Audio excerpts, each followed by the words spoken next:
Hi again. Here we are with Contemporary Art Worldwide, which is kind of incredible that we're getting into closer to our own time.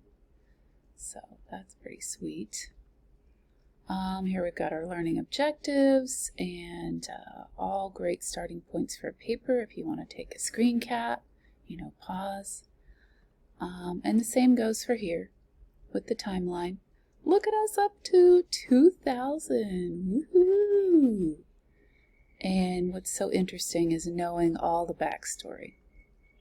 Okay, so here we have Jean Quick to See Smith and her trade. She created this as an exploration of the contemporary situation of Native Americans in the U.S. So that's interesting. Gives for trading land with the white people. Here we have Basquiat, still one of the most popular artists in the world today. One of his paintings recently sold for a ridiculous amount of money. Gosh, how much was it? I want to say it was, hold on a second. Yeah, it was 110.5 million. I was going to say 109. I would have been a little off. What's really cool about Basquiat is that he, having grown up, his mom took him to museums all the time in New York, and she really encouraged his art making. So all of these artists, that he saw over his lifetime, such as Picasso and let's see, Dubuffet. Trying to think of others, but just an incredible knowledge of art. And plus, when he was hit by a car when he was a little boy, his mom gave him Grey's Anatomy, and he became obsessed with skeletons. And incredible guy. Also had a collaboration with Andy Warhol. They became friends. And so very interesting, but very short life. Okay, Kerry James Marshall. He is an American artist and professor. He's known for his paintings of black figures. So he's really showing blackness and what that can be. He wants the blackness of the figures to really stand out. He was actually included on the annual Time 100 list of the most influential people in the world. So that's pretty incredible, right? And Lorna Simpson. This is just so much of African American history, just in these hairstyles. I mean, some of them are just so offensive, from those stereotypes from the past. She's most known for her work in conceptual photography, but yeah, crazy. She's amazing, though. Okay, Kehinde Wiley.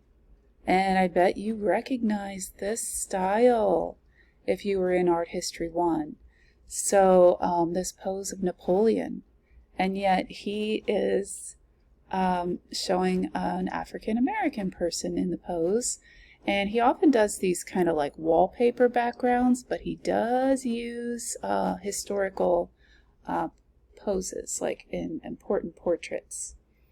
So he's reworking historically important portraits by setting an African American individual in a reproduced pose, but against a wallpaper-like background at Kehinde Wiley. Well, hold on a second. So this is from 2005, so he's still extremely important today. Melvin Edwards.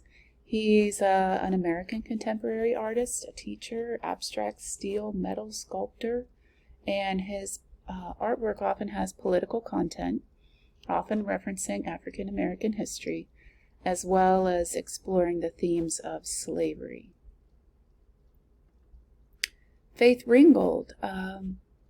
What a wonderful woman she is. She created these quilts, so she often used fabric as her primary material. But she's also written books about her life and how her life is kind of it's inside the stories of her quilt, and just wonderful. Here's another one of her quilts. She usually uses fabrics that are traditionally associated with women, and these narratives to address issues of gender and racism. So, very cool. Carrie Mae Weems is another photographer that's done some very important work. She appears in all the photographs of her kitchen table series, this is one of them. And she often is referencing African American themes as well. Okay, here's Barbara Kruger. So Barbara Kruger, she's considered a photographer, even though her work is often more like graphic design, I think. And she actually used to be a graphic designer, and I think that informs her artwork so much. I mean, it's very clever. Her aim is taking on the slick design of contemporary advertising to expose the deceptiveness of media messages. So that really needed to be done. Her photo collages are best described as a challenge to the cultural attitudes around gender. Okay, here's the Guerrilla Girls. You've got to read this, seriously. It's awesome. And you will feel every single statement through our journey in art history. And somebody's finally saying something. So these girls, Guerrilla Girls, are an incredible group of activists. Here's Robert Mapplethorpe. He was a gay artist, and his exhibit, The Perfect Moment, was canceled for its openly gay character. My. And what do you think that did? Made him hugely famous. Of course, now people really want to see his photographs. And here is David Wojnarowicz. Could never pronounce that one. His artwork combines photographs and text to address the contemporary issue of AIDS. Very sad story. But, yeah, still in our lives. Okay, Shazia Sikander. The ancient art form that Shazia Sikander works to imbue with contemporary messages is miniature painting. So this is kind of a small piece, and then we've got this little tiny painting in the center. Pretty cool. Sakari Douglas Camp. Kalabari masquerades, festivals. These are the subjects for the sculptural works of Sakari Douglas Camp. And, very interesting how she's looking back to these celebrations in her sculptures.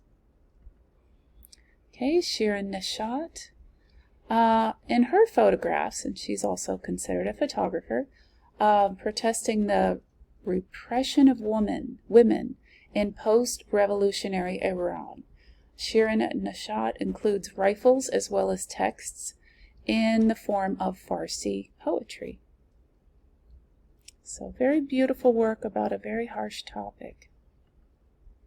Okay, Cliff Whiting. He's from New Zealand, and this is the name of his tribe, Te Wana Apuni. So he's often referring to his heritage. He's a Maori artist.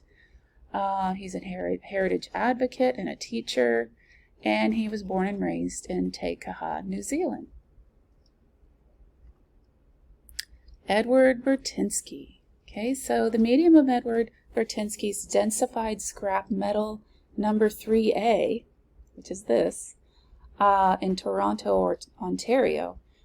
This is a die coupler print. So that's an interesting point to remember here. Don't see that often. Okay, Christoph Wadziko. you know, you'll recognize his name every time, but it is hard to pronounce. He's Polish. The outdoor display of large-scale slide images to highlight the plight of the homeless in the United States is his trademark. And he developed large-scale artworks that included the element of projected slide images. Isn't that really cool, just seeing that image like on a building? That's, you know, makes it monumental.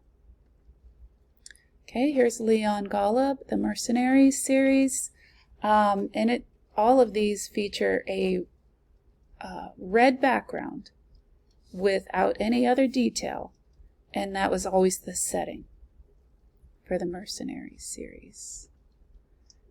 Okay, now, isn't this amazing? Okay, so we're referring back to David and his Death of Marat, very obviously. Sandow Birk is an American visual artist from Los Angeles. His work mainly deals with contemporary American culture. So, you know, it's almost like gang fights in a Chevy Impala with bullet holes, you know, but yet he uses that pose and that art historical reference to really make a statement. There have been 7 books written about this guy's work. He's made 2 films. So, yeah, he's important. Okay, Martha Rosler. Isn't this funny? The series is called House Beautiful, Bring the War Home. What a unique idea. So she works in photography, photo, text, video, installation, sculpture, performance, and she's a writer. Her work is centered on everyday life in the public sphere, often with an eye to women's experience. So here it is in this person's white living room, you know, with a white carpet and a white couch, and gosh, so interesting. Okay, this one I don't really like to look at much, but you know, the horrors of war.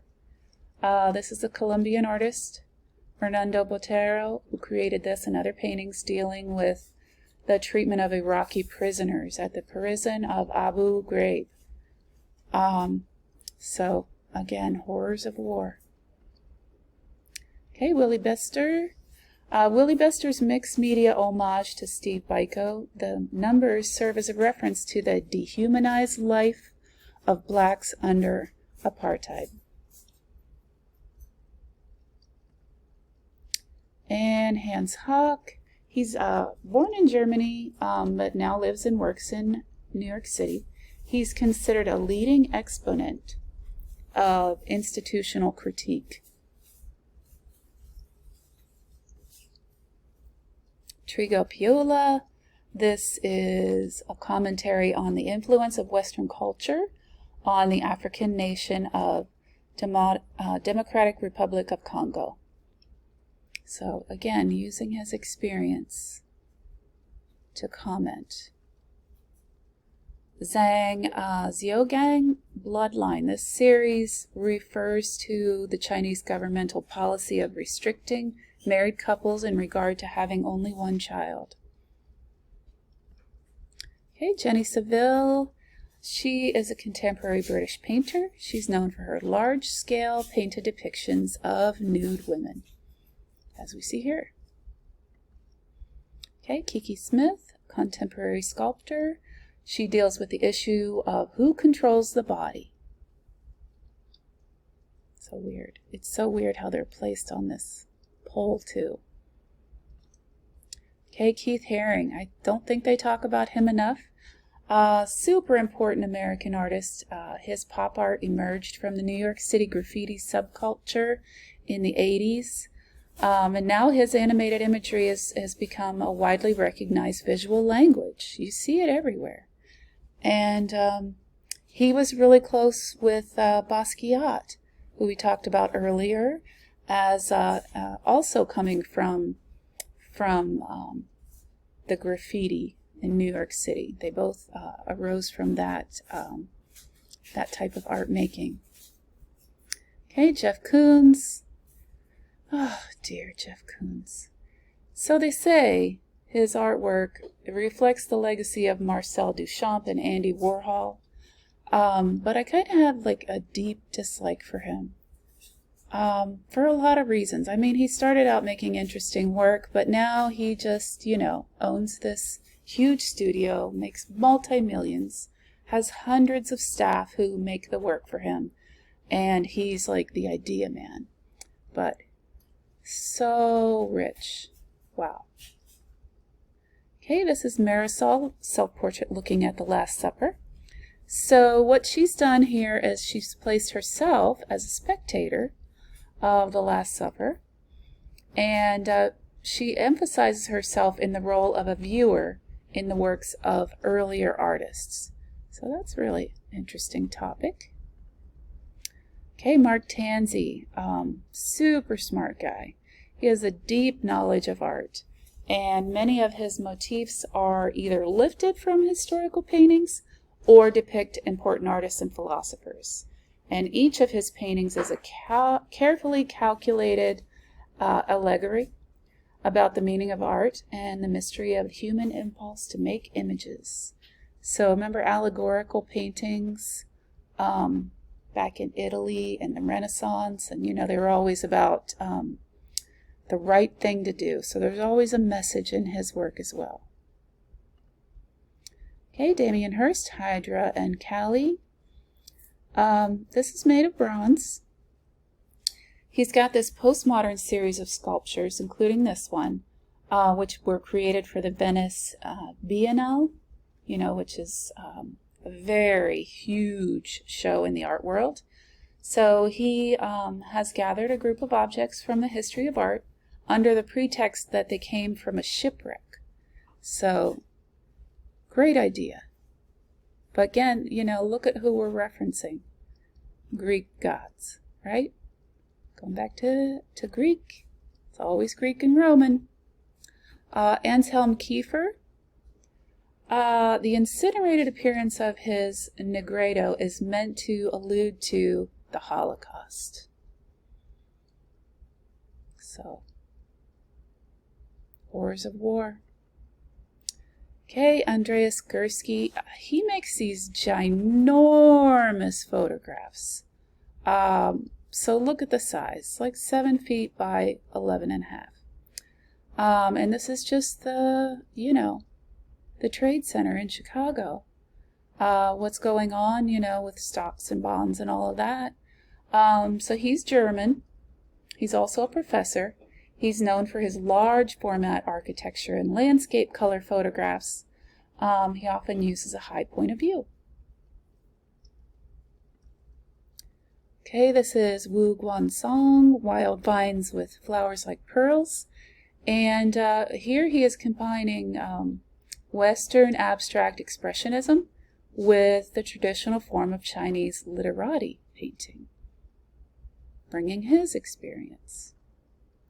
And Song Soo Nam. Song Soo Nam is one of the leaders of the Sumu Kwa, or Oriental Ink movement of the 80s, based in Seoul, which is in Korea. Julian Schnabel. His work revisit abstract expressionism, but in a wider variety of materials and media. And this is part of neo-expressionism. So like new expressionism. Okay, Elizabeth Murray. She's an abstract artist. She chose to depart from the standard rectangular format for paintings. So Elizabeth Murray. Helen Oji, Mount St. Helens. So this is an abstract landscape, but notice that the eruption of Mount St. Helens is taking the shape of a kimono. So that's kind of interesting and thematic. Yayoi Kusama, one of my favorites ever. So she's a Japanese contemporary artist. She started out in performance art, and her focus has always been dots. And I know she's got a special circumstance in her life. Hold on a second. So yeah, so she has a mental illness, and which she started suffering from in high school, where she has visual and sound hallucinations. And isn't it amazing? Still working at 92. But everyone says that her mental health has informed her work. So you got to see her installations. Wow, she is amazing. Okay, here's Kimio Suchiya. And so this is abstract sculpture. She's a contemporary Japanese artist, and her work reflects ancient Shishino beliefs. Okay, this is really kind of amazing. El Anatsui, Bleeding Takari II. Do you see what this is made of? I mean, how would we ever have guessed? It's such a beautiful material and so large. It's huge, and it's made of bottle tops and cans. Wow. Incredible. So please take note of that. Yes, you can make beautiful things out of what some people might consider trash. Okay, Adrienne Piper. She's an American conceptual artist and philosopher. Her work addresses how and why those involved in more than one discipline, like she's an artist and a philosopher, may experience professional ostracism. Isn't that terrible? If you don't focus on one thing, people are going to pick on you. And racism. And she uses traditional and non-traditional media to provoke self-analysis. So think about what it is that you are doing. And Bill Viola, he's a contemporary video artist. His artistic expression depends upon electronic sound, image technology, and new media, and he focuses on the ideas of birth, death, and consciousness. Okay, I love this. This is so amazing. Okay, so it's ceramic and glass and a video player and a video cassette and a video projector and sound. So it's so interesting. So it's like a live experience. So he's multimedia and installation, and he works with many different media. Okay, Jenny Holzer. This is not what I know her for, actually. I know her for her messages, like huge, large-scale projected messages. Even though this is really huge, I'm thinking it was one of her first works. So this installation at the Guggenheim, here you can see inside the Guggenheim, the stairways, spiral stairways. So this is a large continuous LED display following the ramp. Oh, I do see the lettering. I haven't looked closely, but yeah, that's what she does. Okay, Matthew Barney, his works explore connections among geography, biology, geology, mythology, as well as themes of conflict and failure. And gosh, that looks like it's at the Guggenheim again. Cool. Zhu Bing, he's a Chinese artist. He's known for his printmaking skills, installation art. He's got a creative use of language, words, and text, and how they have affected our understanding of the world. So a book from the sky is a pretty cool idea. Here we've got David Hammond's Public Enemy. So this is interpreted as a revelation of the racism embedded in the cultural heritage of America.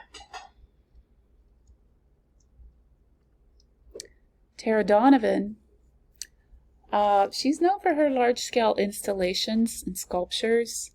So she explores the transformative effects of accumulation. Okay, so this looks like, beautiful clouds, and it's gorgeous, and it's monumental, but guess what it's made of?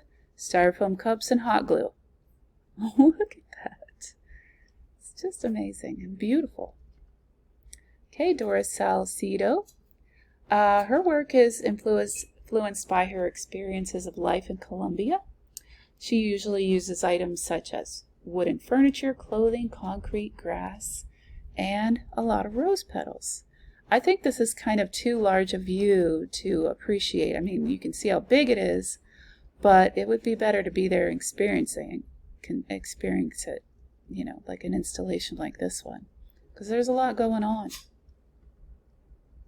Okay, Andy Goldsworthy.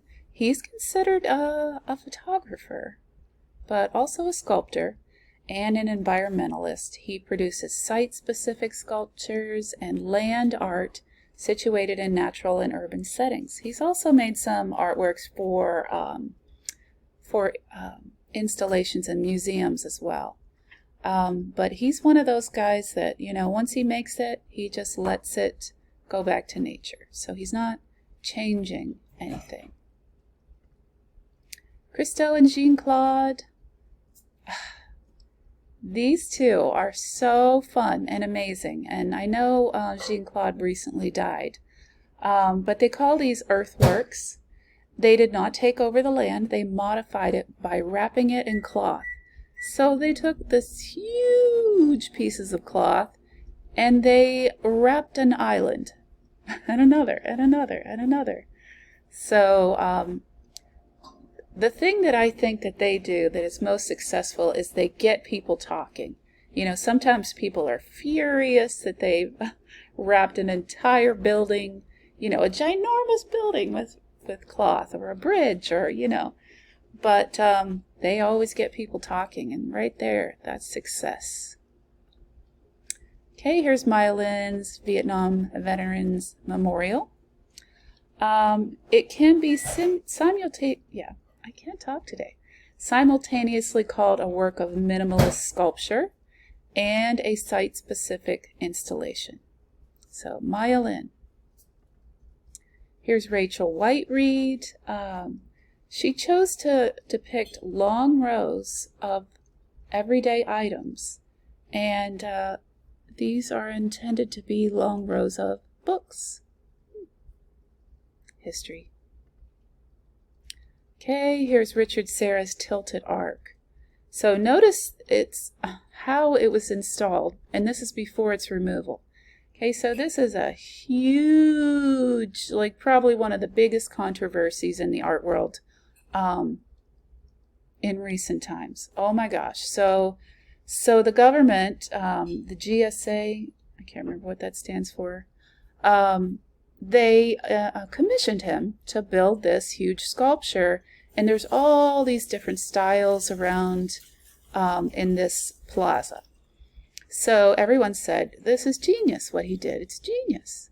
So it's like this huge piece of steel, and it tilts ever so slightly. So just people complained about it left and right. They were like, they felt it blocked their view of the fountain. It was causing shade in the plaza that they didn't like. They thought it was scary because, they didn't want to walk under it because they didn't want this huge piece of steel falling on them. So complain. So it was only up for 8 years, and then the government, with all these complaints, took it down, put it away, never to be seen again. So kind of sad story. And he took them to court too. So it went on, but it's gone. Okay, Anish Kapoor, Cloud Gate. This is actually really similar to Richard Serra's Tilted Arc in the respect that it is located in a plaza in a busy city. It also kind of feels like it's tilting too, but doesn't seem like anybody's scared of it. They just want to get their picture taken. Okay, Do Ho Suh, Bridging Home. This is installed, it's a site-specific piece in the city of London. Okay, here's IMP, Grand Louvre Pyramid, and France, and beautiful, right? Beautiful structure, IMP. Here's James Stirling's, this building in Germany, Neue Staatsgalerie Stuttgart. Oh, Stuttgart is the town where it is. But he was a British architect. He's considered by many as the premier architect of his generation and an innovator in post-war architecture. Good to be well known. Okay, Günther Benisch. This is the Heisselar Institute, also in Stuttgart. He expresses deconstructivist theories and that he is denying the possibility of a spatial enclosure. So it's like partly open. It's very weird. The stylistic term that applies to a building that consists of asymmetrical mass, so not same on both sides, sides are different, and imbalanced forms in a random seeming design that prompts every action of disquiet from viewers is called deconstructivist. Okay, here's Daniel Libeskind, the Denver Art Museum. He is an international figure in architecture and urban design. He also designed this amazing museum in Germany, the Jewish Museum. He's known for his ability to evoke cultural memory in buildings. It's a pretty incredible building, right? Oh, and actually I've been there. My son lives in Boulder. Okay, Frank Gehry. This is an example of deconstructivist architecture. This is the Guggenheim in Bilbao in Spain. What an incredible work of art. And look at even the interior. So a number of his buildings, including his own home, have become world-renowned attractions. People go just to see his buildings. This is Zaha Hadid, and this was her proposal for these towers in Dubai, and it has not yet been constructed, but this artist was greatly influenced by Kazimir Malevich and his suprematist theories. That's a little, a little scary, isn't it? I'm sure it's fine. Okay, Norman Foster, Hong Kong and Shanghai Bank. This stands as an example of high-tech architecture. So this guy was really into high-tech and environmentalism, I want to say, because he was all about energy saving. Okay, Renzo Piano. This design, this architectural style, is known as green architecture because it's using natural materials. Sometimes I can't think of the word. Okay, this one, the Gherkin. So this is Norman Foster again. His cucumber-shaped skyscraper is located in London. That one's really cool. Okay, I had some additional notes here and some discussion questions, and isn't this funny? So great ideas again for a paper, and that's it.